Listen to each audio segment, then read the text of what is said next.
What's up, everybody? Welcome back to MB Outdoors. Today we have a grand story to tell. This story is about the climax of our 2023 season and most importantly about Big Ten. This story begins in November 2021. We had just moved into our house here on our small piece of property, and we had put a trail camera out just for fun because our friend had told us that there were some bucks in the area. That year we ended up seeing 5 to 6 big bucks. So we knew we needed to hunt it hard in 2022, but smart. One of the bucks was the 2 to 3 year old 9-pointer, and we only saw him once. Remember that for later. Since our hunting property was a small piece of land, we needed to hunt it correctly. Hunt the wind correctly, hunt our entry and exit correctly, etc. It even got to the point where we would duck and run out of the blind to look like deer so we wouldn't spook them off the corn pile. Fast forward to the 2022 deer season. We hunted hard, but didn't manage to kill any of the bucks we had seen the previous year. We only had some does, which we still managed to fill the freezer with. But we were dead set on shooting a big Kentucky giant. 2023, I turned 14, and me and my dad were dead set that I would shoot my first buck, and it would be a stud. We hunted hard archery season, and I managed to shoot a doe with my bow, which made me very confident in my shooting. We kept hunting, but didn't really see any big bucks. Our friend Ryan, who's been in a couple videos, told us pre-season about some big bucks growing up in a soybean field about 1.5 miles from our house, and we knew we would have a chance at one of them if we played our cards right. The night of November 2nd, we played an ace. Big Ten walked onto our corn pile and put his nose right in it. We knew we had seen this buck before, and we really believed that 2 years ago he was that 9-pointer. We hunted hard from November 2nd on, making sure the wind was correct and also being OCD about staying out of the woods. Since it is a very small piece of property, we knew we had to be careful. We hunted the buck 3 to 4 times a week if the wind was right, but he knew our schedule. He was smart. He skirted daylight perfectly and would be there about 10 minutes after shooting light. In fact, there were times that we would walk into the house after a hunt and my dad would look on his phone at the trail camera, and the second we had closed the front door, he would be on the corn pile. Needless to say, this guy was old, this guy was smart, and it was going to be very difficult to hunt him. Around Christmas time, my dad killed a buck that we called Dopey or Dopester, whatever you want to call him. He was a 3-pointer stag about 5 to 7 years old, and really killing him was taking his genetics out of our deer gene pool. I passed over many small bucks that would have been perfect as my first buck, but I was dead set on shooting the Big Ten. 2 days left in hunting season, January 14th, there was a cold weather system warning moving in, bringing snow and frigid cold temperatures. Since these were the last 2 days of season, it really got my blood pumping. A good friend of my dad's, Jason Brooks, told us that if the weather got nasty and the temperatures dropped, that a buck would probably show himself in the daylight. Something they had yet to do on our small hunting property. We hunted the 14th, but only had does and a little spike show up. My faith was fading a bit, but we knew the next day it was gonna snow and the weather would be amazing for duck hunting.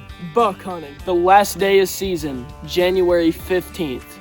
3 inches of snow on the ground and perfect temperatures for prime deer hunting.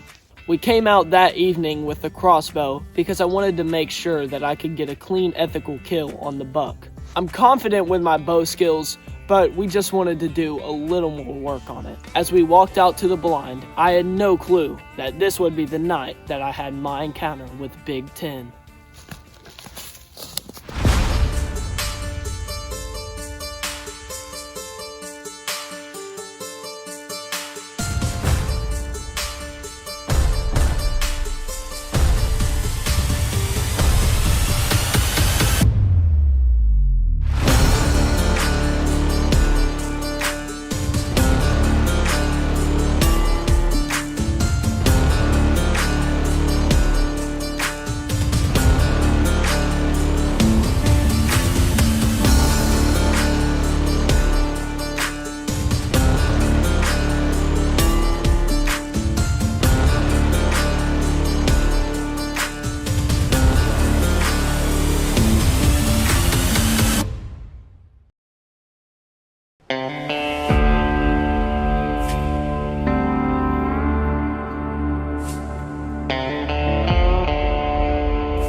At this point, my heart was beating out of my chest because of two reasons. Number one, how am I, a 14-year-old, sitting in front of such a massive deer? Men and women hunt their whole lives for deer like this, and sometimes don't even get to shoot one. And number two, there's a tree between me and a clean kill shot. But that wasn't gonna last for long. Oh my gosh, perfect. Can you get him? Yes. Put it in there. Put it in the hot plate.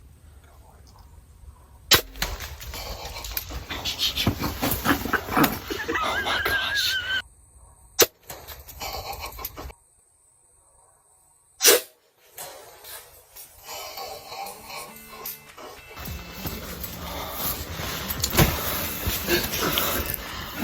Oh my gosh. Just chill out for a second. Just chill out.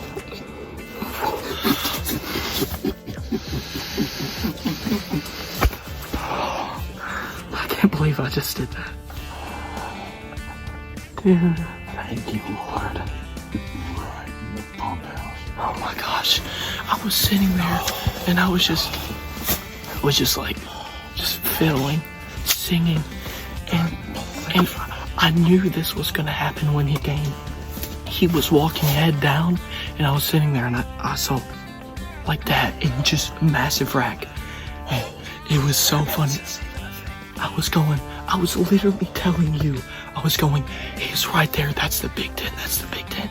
Because all I saw was just a mass of antlers. And oh my gosh, my fingertips are freezing. That was the longest standoff. You put it right in him. Dude, you put it in his freaking heart. How did you fucking do that? What? There's no shot. Can I slow-mo this?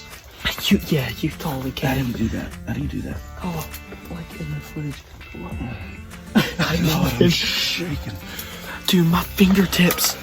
My fingers are literally like purple, dude. Oh my gosh. I gotta get my phone. It's been, oh my gosh. Bro, my leg is like spazzing out. I can't stand, bro. Oh my gosh, I'll see you guys in a second. All right, here we are after Martin has smoked the 10 point. I'm shaking so bad the camera can't keep up. Let's go find the... When I stood up, my leg was going. God, I mean, I can barely hold the camera still. All right, we're gonna be real quiet. We're gonna go find the bolt.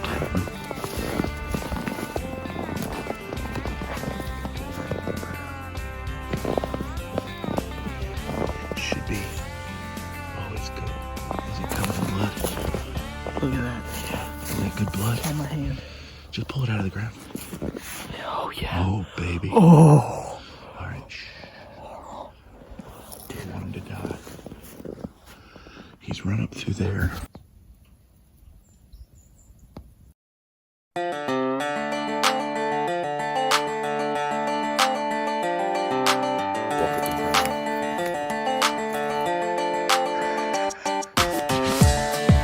You've got to be kidding me.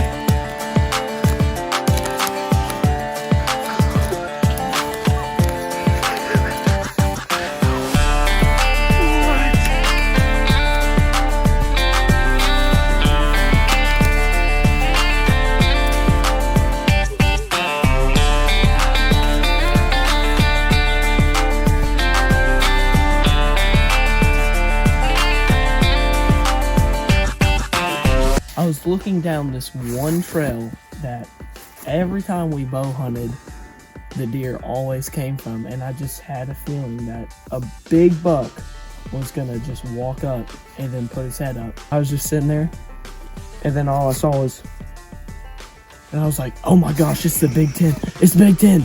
Dad, it's Big Ten. It's Big Ten.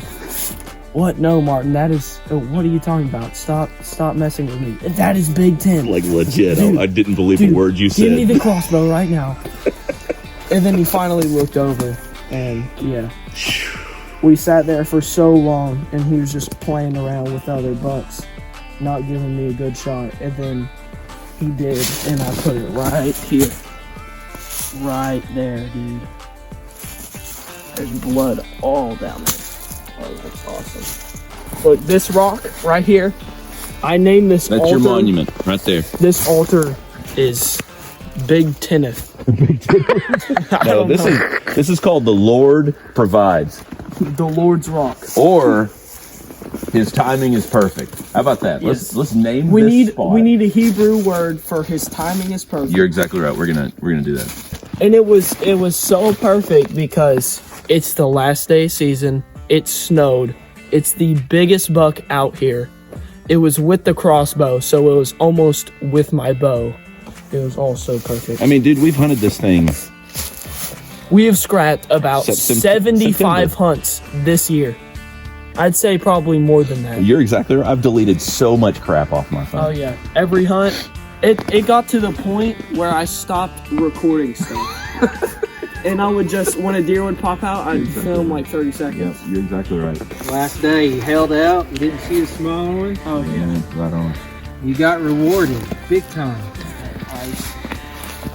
Big time. Shot him straight through the heart. Turn it over. Look at the exit. Look at that. Right there.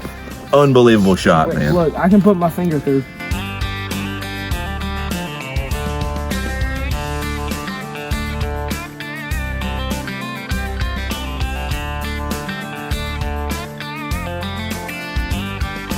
As the evening ended and we were standing over the deer, my dad reminded me that God's timing is always perfect. He set up the perfect weather, the perfect time, the perfect setup, the perfect cameraman for me to have that encounter with that majestic beast. This story reminds me of a verse that I think about often that talks about God's love for me and how his timing is perfect. Romans 8:28 says, "And we know that in all things God works for the good of those who love him and who have been called according to his purpose." I really believe that God rewarded me this hunt for my patience and obedience to him. And I can't thank him enough for being so good to me, and I can't thank y'all enough for watching this video. With that being said, I'll see you guys in the next one.